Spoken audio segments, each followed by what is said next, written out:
Alongside Mark Masters. Mark, you've been here for every postseason debrief led by Brendan Shanahan. You've heard a lot of things over the years. How was today different than what you've heard over the last decade? This whole day felt different, didn't it, Gino? First of all, you're here. Have you been here before? I can't remember My that. first time here, Mark. Yeah, well, not for a debrief like this. It felt like an event. Yeah. Honestly, coming here, the whole week building towards it, right? They had the locker clean out on Monday, and then we thought we were going to hear from management on Thursday, but we did not know who. Then it was going to be Keith Pelly was going to be there, speaking in that sort of setting for the first time since taking on the MLSE gig. And then it got pushed to Friday, and it's just, we were worried we were going to get seats in the news conference, right? It was tough to get seats. It was full packed. house. Everyone was here. It was an event news conference. So just that feeling felt different than other years. And then, as you mentioned, what we heard, right? It's been a lot of defending of the core. Actually, last year, Kyle Dubas, in that strange news conference, this is actually 2 years in a row. It's kind of been a strange kind of end of season availability for the Leafs. Kyle Dubas talking about whether his heart was in it, whether he could come back, and he seemed more open than ever before to shaking up the core. Like maybe this wasn't going to work. And today we heard that more than ever before from Brendan Shanahan, who's been the biggest defender of this core 4 era. So that definitely stood out. And just to see Keith Pelly on that stage, to have, Shanahan was not the highest ranking guy on that stage. Keith Pelly's coming in. He's new. Even Brad Treliving, that was his first year. He is relatively new. So you have some new voices up there. Felt different for sure, Gino. What do you think we see happen specifically with the 4 core between now and the start of next season? Because we've been told, no, these guys are good. We still have absolute confidence in them. We didn't hear those words today. No. So what do you anticipate happening during this offseason? I mean, how many times was Shanahan asked some variation of the same question about these core guys, right? Yeah. Like I'm asking him, why haven't they been able to push the group forward? Or call Jonas Siegel of the Athletics, asking him just point blank, do you believe these guys can win? What we heard was that the time for patience is over, right? Like they're going to look at some of these things. It's not going to be easy, right? They've waited a long time. Yeah. All these guys have no move clauses. We were just here on Monday. John Tavares, Mitch Marner, who are eligible to sign extensions this summer, are talking about how they want to be here.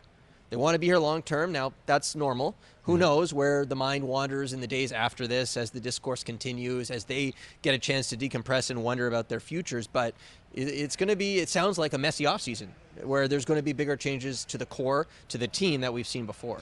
Big question mark now in net. Yeah. Joseph Woll, it looked like the reins of the leadership were being handed to him. Samsonov's on an expiring contract right now. Where do you think we're headed from a net standpoint? Feels like Samsonov's time is done in Toronto, doesn't it? I mean, he wants term, understandably so, after a series of one-year deals. And he lost the job to Joseph Woll in the regular season and then again in the playoffs. Sure, yeah. Woll's been the guy they want to develop. It's been forever, it feels like, since they've been able to draft and develop their guy. The question for Woll is, can he stay healthy, right? Yeah. It's just, just when he seems to be going, in the regular season, the high ankle sprain on an innocuous looking shot from the sideboards. Like what? Everyone's like, oh my goodness, this guy was the best, like a feel good story. He was taking off. And then in the playoffs, he comes in, plays amazing for 2 games. He's completely changed the feel of the series. Jeremy Swayman, finally the Leafs had an answer. And then the back sprain with a millisecond left. Like, I mean, come on. Is this team not cursed or what? Like after an amazing game, sprains his back. And now they're going to look into it, right? Brad Treliving says, we're going to look into this. Can we change his routine? Can we change something to help him stay healthy? Because that really, it feels like, is the thing standing in between Joseph Woll and being the guy in Toronto. But they'll need another guy, right? They'll need a veteran, maybe somebody to help him through this. But it feels like Woll, if they can figure that health part out, is the future, is the guy they want to carry the load in the crease for this Leafs team. It's interesting because all that there was to be said on the day, Brad Treliving took a moment and said, I want to recap all the injuries that we were suffering as we were going through the playoffs.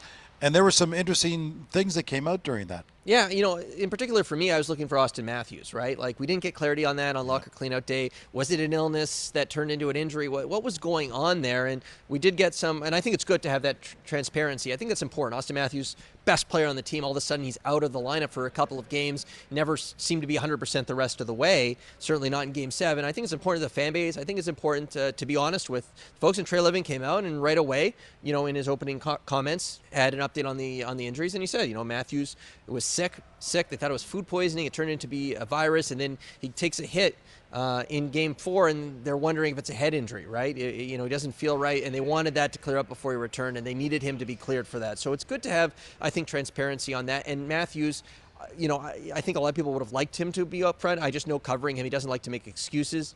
And it sounds like there was a lot of gray area with this injury too. So in terms of what exactly it was, so I thought that was notable that Treliving came out and was open about what the injury was sustained to the face of the franchise in the playoffs.